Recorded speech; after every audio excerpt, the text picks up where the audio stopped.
You'd probably love to get ripped for the summer, but you're probably not going to because you love snacking even more. So if that's you, here are some of my favorite lower calorie and higher protein alternatives for shit that you eat every single day. If you're trying to get ripped for the summer, why the fuck would you have a bowl of CT Crunch when you could have a bowl of Catalina Crunch instead? The same serving is 50 less calories for 10 more grams of protein. And trust me, I know CT Crunch is basically like crack, but Catalina Crunch isn't bad, and if you add some Splenda and cinnamon, it's gonna taste miles better for no added calories.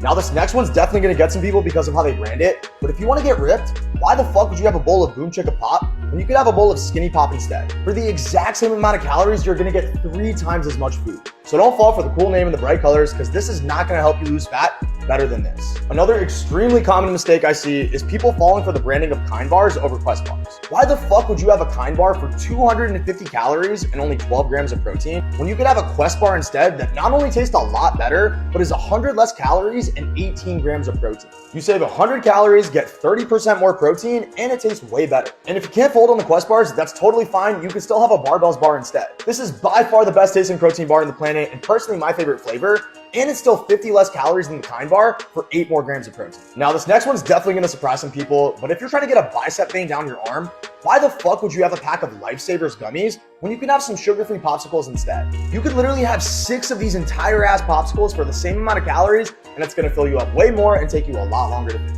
This is actually so sad. Like, I don't think I'm ever gonna have a Lifesaver again. Now, I see this next one all the time because Starbucks is so popular, but why the fuck would you get one of these iced coffees for 300 calories and just 9 grams of protein when you could have a slate drink instead for literally 1/3 of the calories and more than twice as much protein? It's honestly kind of fucking crazy that I can have 2 of these and burn more fat than just having 1 of these. And I get 40 grams of protein. Now, this next one's kind of sneaky, so make sure you don't fall for this trick, but if you want a V-line pointing down your pants this summer, why the fuck would you have a bag of Cheetos for 160 calories when you could have a bag of rice chips instead for only 110 calories? And I know a lot of you guys are gonna opt for the baked option instead because it has 50% less fat, but even with half the fat, it's just 20 less calories per serving. I honestly see that shit all the time and it pisses me off. They even have a sugar-free Cinnamon Toast Crunch, but it's only 10 less calories per serving. So just because something says it's low fat or low sugar doesn't mean it's low calories. Save yourself the time and make sure to look at the nutrition label.